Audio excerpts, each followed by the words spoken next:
Alright, let's dive into a story that's been making waves recently, one that's about so much more than just sports.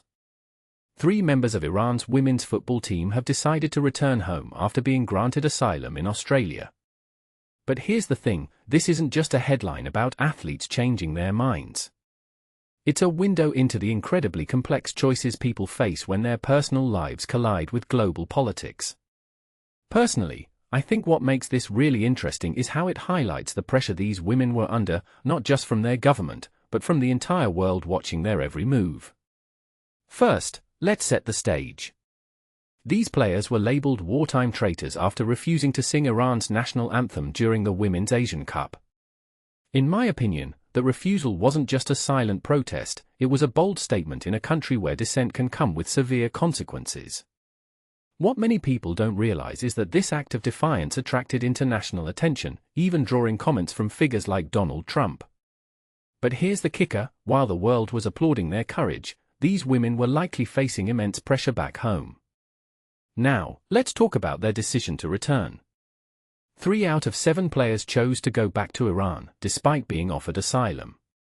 From my perspective, this isn't a failure on Australia's part, it's a reminder of the impossible choices people face in these situations.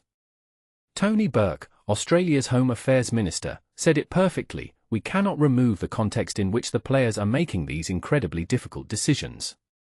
What this really suggests is that asylum isn't just about offering a new home, it's about understanding the emotional and familial ties that pull people back to their roots. One thing that immediately stands out is the chaos surrounding their departure. There were protests, government minders, and even players changing their minds at the last minute. If you take a step back and think about it, this wasn't just a logistical operation, it was a human drama playing out in real time.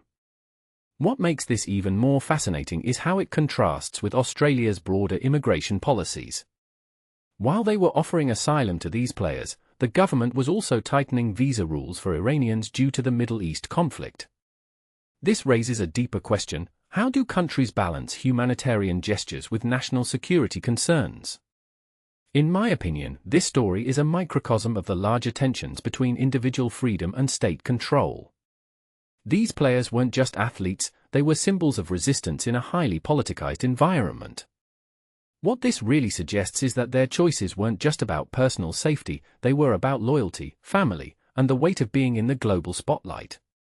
As we wrap up, I'm left with a thought-provoking question: what does it mean to truly be free when your decisions are shaped by forces far beyond your control? These women's story isn't just about football or asylum, it's about the human cost of geopolitical conflicts. And personally, I think that's something we all need to reflect on. What do you think? Let me know in the comments below.